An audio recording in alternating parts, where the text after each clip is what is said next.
Baik, kita mulai, kita lanjutkan. Silakan.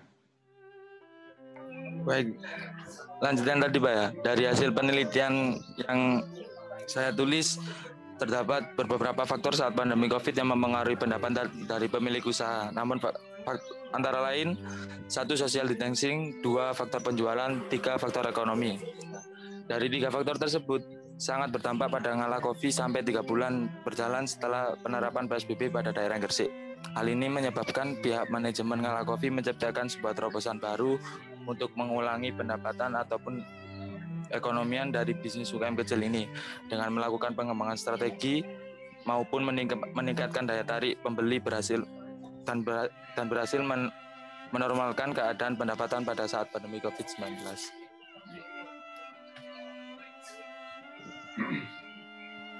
Sudah ya? Ya, sudah Pak. Baik, silakan. Yang teman-teman yang mau merespon dulu, silakan. Yuk, silakan. Mila, Erika.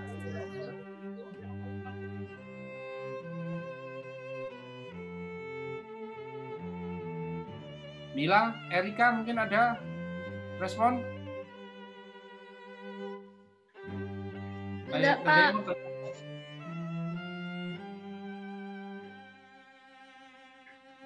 Oke, kalau nggak ada dari saya. Ya Pak.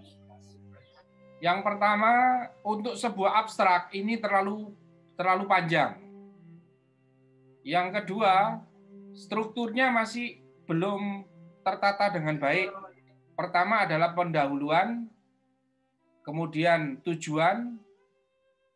Tapi kalau di sini tujuan terlebih dahulu, baru di tengah-tengah dijelaskan pendahuluannya. Terus kemudian teknik, ya kebalik-balik. Kemudian tekniknya juga masih belum kelihatan, teknik ambil datanya dan teknik analisa datanya. Kemudian di hasilnya itu juga menurut saya masih kurang tajam. Kamu ngomong strategi, tapi strateginya apa tidak ditunjukkan. Paham ya? Ya Pak Ben. Oke, ini saya buatkan seperti ini. Jadi dari judulnya itu rubahnya kayak gini, strategi adaptif kedai kopi Ngalah Gresik sukses saat pandemi. Nah, nanti anu lagi, intinya kayak gini. Jadi ada strategi kopi Ngalah, kemudian sukses di saat pandemi. Lah ini kalau kamu mengeluarkan tulisan kayak gini, ini sangat menarik. Iya Pak. Ya. Terus kemudian pendahuluannya jangan terlalu panjang, tapi yang masuk. Pandemi virus corona bukan hanya sekedar bencana kesehatan. Virus yang dikenal sebagai COVID-19 ini telah menimbulkan kekacauan di sektor ekonomi. Tidak hanya industri besar. Mana tadi? Bukan Pak. Menimbulkan kekacauan. Tidak hanya industri besar, pandemi virus corona telah membuat pelaku UMKM di Indonesia mulai gelisah. Ngalah kedai kopi di Kota Gresik juga mengalami dampak yang sama. Ya, ini kan jelas ya, cuma hanya 1-2 kalimat. Background-nya jelas. Kemudian tujuannya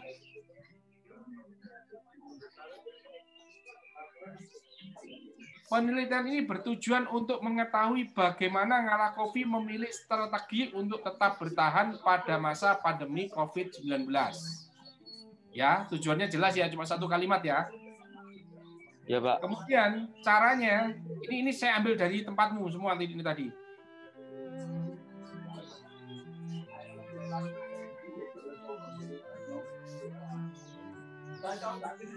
Penelitian ini dilaksanakan dengan metode analisis deskriptif kualitatif melalui wawancara, observasi, dan studi dokumen. Nah, ini nanti wawancaranya lebih kamu detailkan lagi kepada siapa saja. Misalkan kepada 3 orang karyawan Ngalah Kopi, 1 orang pemilik, dan 10 orang pengunjung, misalkan gitu, pelanggan. Ini detailkan. Kemudian analisa menggunakan Miles and Huberman Dan hasil penelitian menunjukkan bahwa ngalah kopi berhasil bertahan dengan menyempurnakan ini ilustrasi saya ya. Nanti kamu cari Ya. sebenarnya kayak apa tentang strategi Ya, Pak. dengan integrasi supply integration bekerjasama dengan Gojek atau GoGrab. Kemudian strategi kedua, perbaikan servis dengan menggunakan contoh produk dengan memberikan contoh produk, jadi seperti contoh makanan atau contoh minuman varian baru pada setiap pembelian. Jadi kalau ada customer yang beli, dikasih 1 gelas kecil untuk nyoba produk yang lain. Dan bekerja sama dengan artis lokal sebagai co-branding, strategi co-branding untuk meningkatkan pengenalan produk. Ya, jadi dari sini kelihatan tujuannya terjadi penurunan secara ekonomis, pendapatan. Kemudian tujuan penelitian untuk tahu gimana sih kok bisa ngalah kopi kok bertahan di saat pandemi, kan gitu tujuan penelitiannya. Kemudian cara penelitiannya juga jelas, metodologinya jelas, hasilnya pun jelas. Ya. Jelas. Jadi ketika orang membaca ini, hanya kalimat kecil ini dia langsung tertarik dengan tulisanmu, dengan Oke, silakan, mungkin yang lain ada pertanyaan, silakan. Mungkin kamu sendiri ada pertanyaan, silakan.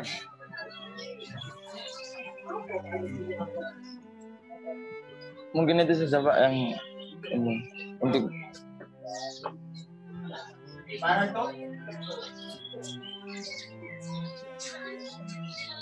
Baik, kalau tidak ada pertanyaan, saya kasih materi sedikit ya tentang abstrak. Ya, Pak.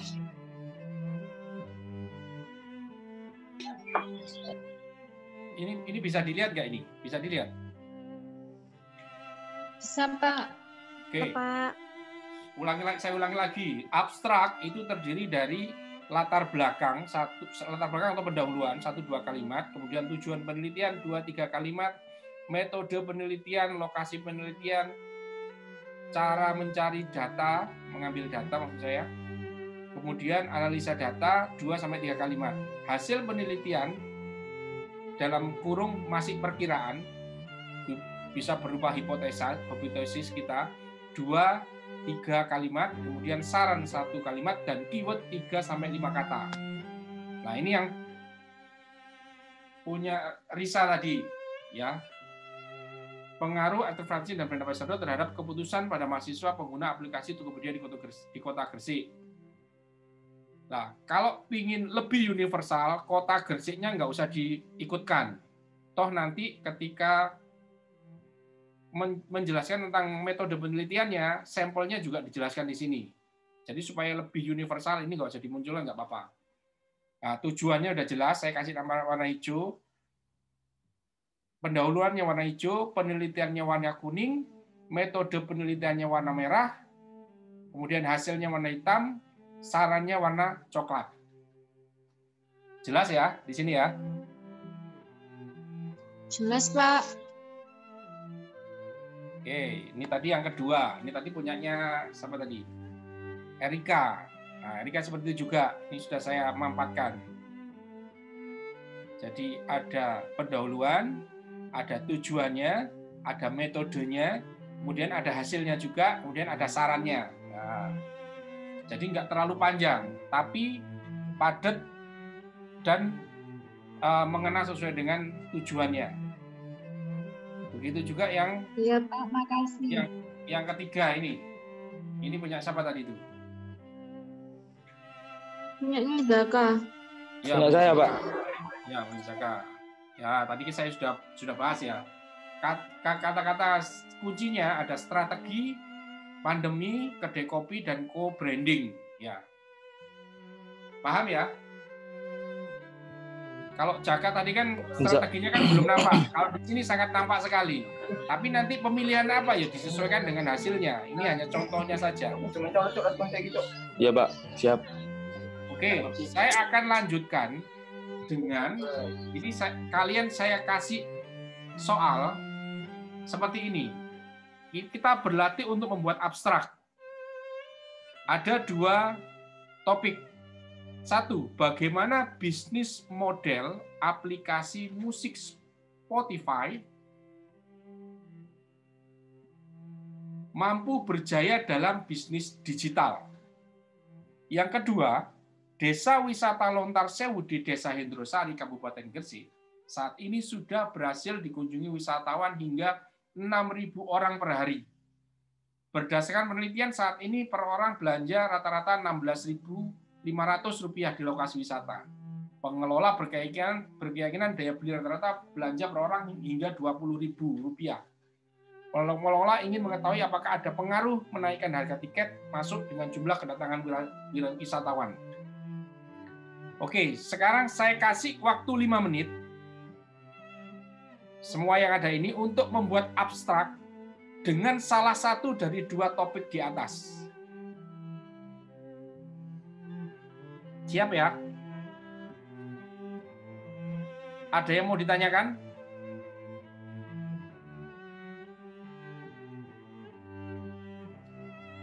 Halo, kok nggak ada suaranya? Hah? Ini coba Mira.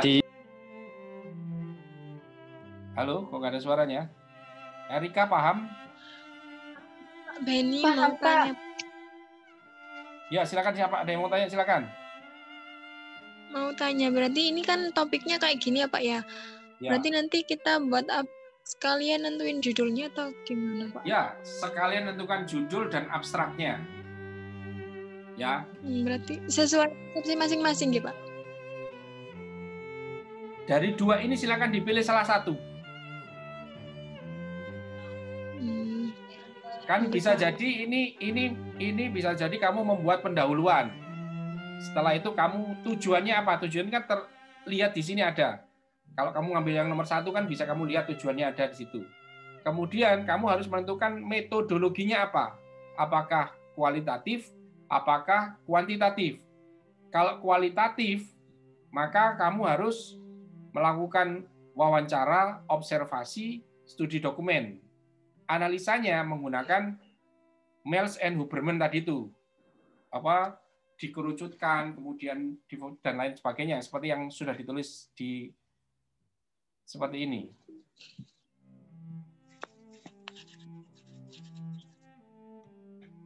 Nah, kayak gini tadi ya. Kamu harus membuat pendahuluan, 1-2 kata, kemudian tujuan penelitian apa, kemudian analisisnya menggunakan apa. Ini juga ditulis ini.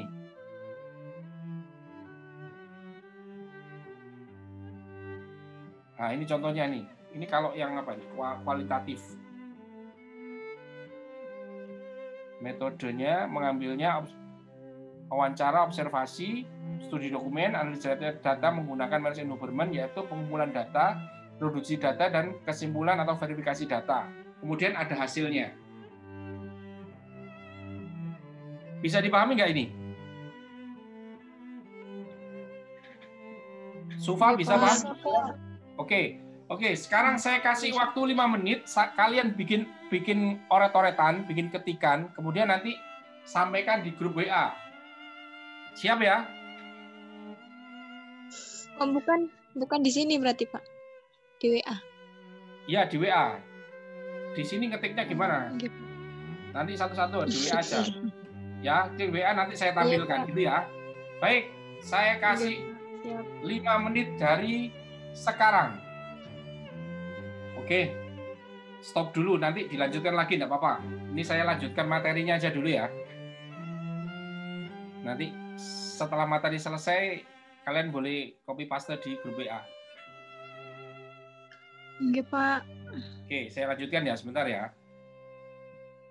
Ini contoh judul-judul atau topik-topik yang sesuai dengan kewirausahaan yang saya sudah bahas di pertemuan yang terakhir kemarin. Nah, ini adalah 10 types of innovation, taktikal yang bisa kalian gunakan untuk kira-kira melakukan nanti penelitiannya kayak gini loh hasilnya. Nah, ini ada 10 tipe inovasi dari mulai profit model, network, structure, proses produk, performance produk, sistem produk, layanan produk, channel. distribusi, kemudian apa ini? Brand, strategi brand, kemudian ada customer engagement atau strategi untuk mendekati customer. Nah, ketika nanti kalian meneliti, itu ambil salah satu yang paling cocok, kemudian masukkan ke dalam hasil penelitianmu. Nah, ini saya kasih inspirasi. Kalau punyanya Zakaria tadi itu, saya tunjukkan bahwa dia mengambil network, kemudian proses sama brand. Masih ingat ya tadi ya yang waktu bahas Zaka tadi ya? Iya, Pak. Nah, ini yang punya Zaka tadi itu. Saya ngambil dari ini supply chain, try before you buy, sama co-branding. Nah, kalian bisa perkirakan itu untuk membuat abstraknya ketika kalian ujian proposal, atau ketika kalian sudah melakukan penelitian, kamu lihat strategi mereka mana, masukkan strategi itu dalam kelompok-kelompok yang sudah ada ini. Ini ada 100 lebih strategi. Kamu bisa pilih yang paling sesuai dengan yang kamu teliti. Oke. Itu materi dari saya. Mungkin ada yang mau ditanyakan, silakan. Belum, Pak. Belum ya? Tapi bisa paham ya apa yang saya sampaikan ya? Oke, insya Allah, Pak. Paham. Oke. Gimana, sudah ada yang selesai abstraknya? Belum, Pak, ini masih ngetik. Pak, itu berarti pendahuluannya kita buat sendiri gitu, Pak? Buat sendiri. Kaitkan sama topik. Yes, itu. Ayo, siapa yang sudah selesai, mungkin belum selesai sempurna, enggak apa-apa, di copy paste aja. Coba saya lihat. Kurang asin nggak, Dek? Silakan yang sudah bisa dikopas. Saya tunggu, saya tampilkan di sini. Pak, tanya Pak. Di video ini saya akan membahas data yang... Ya, silakan. Ini cari topik yang 2 itu Pak ya, yang 1 sama 2 itu cari abstraknya ya Pak ya? Ya, bikin abstraknya. Oh iya Pak. Sudah selesai? Udah Pak, ini yang aku nomor 1 Pak. Oke, copy. Saya share ke grup. Iya Pak. Itu ada yang salah, Pak. Ini bisa dilihat ya? Iya, Pak. Oke. Pengaruh digital dan bisnis model terhadap penggunaan aplikasi musik Spotify. Abstraknya, pandemi COVID-19 ternyata juga berdampak terhadap cara berbisnis. Sebagian besar bisnis yang bertahan adalah mereka yang telah menggunakan aplikasi musik Spotify sebagai alat untuk berbisnis, untuk berjalan dan bisnis digital. Maka penting untuk menjaga performa bisnis agar mampu bertahan di tengah persaingan bisnis online. Dan ini tujuan 1, mengetahui pengaruh digital terhadap aplikasi musik Spotify, mengetahui gimana ini maksudnya, gimana? Kamu jelaskan. Coba. Enggak, Pak. Itu maksudnya kan yang 1 tujuan itu mengetahui pengaruh antara digital terhadap penggunaan aplikasi musik Spotify itu. Terus yang kedua itu mengetahui pengaruh bisnis modelnya, Pak, terhadap penggunaan aplikasi musik Spotify. Dan yang ketiga itu pengaruh antara digital dan bisnis model terhadap penggunaan aplikasi musik Spotify secara bersama. Gitu. Terus yang keempat itu salah, belum tak hapus. Oke, enggak apa-apa, terus. Penelitian lanjut. Terus penelitian dilakukan dengan pendekatan kuantitatif menggunakan teknik purposive sampling 100 orang responden dengan kriteria tertentu. Jadi analisis datanya itu menggunakan regresi linear dengan program SPSS 20 for Windows. Untuk hasilnya itu menunjukkan bahwa variabel digital dan bisnis model itu berpengaruh terhadap penggunaan aplikasi musik Spotify dan juga berpengaruh signifikan secara bersama-sama terhadap penggunaan aplikasi musik Spotify pada bisnis digital. Dan kesimpulannya bahwa digital dan model bisnis yang baik serta menggunakan penggunaan gimana ya Pak? serta menggunakan penggunaan aplikasi gimana Pak? Ya, oke. Ini soalnya kamu mazhabmu itu mazhab kuantitatif. Iya, ini kuantitatif. sebenarnya pengaruh digital ini cocok didekati dengan kualitatif. Ya. Jadi kamu bingung akhirnya. Oke, kita lihat apakah ada yang sudah ngasih lagi yang lain? Belum ya?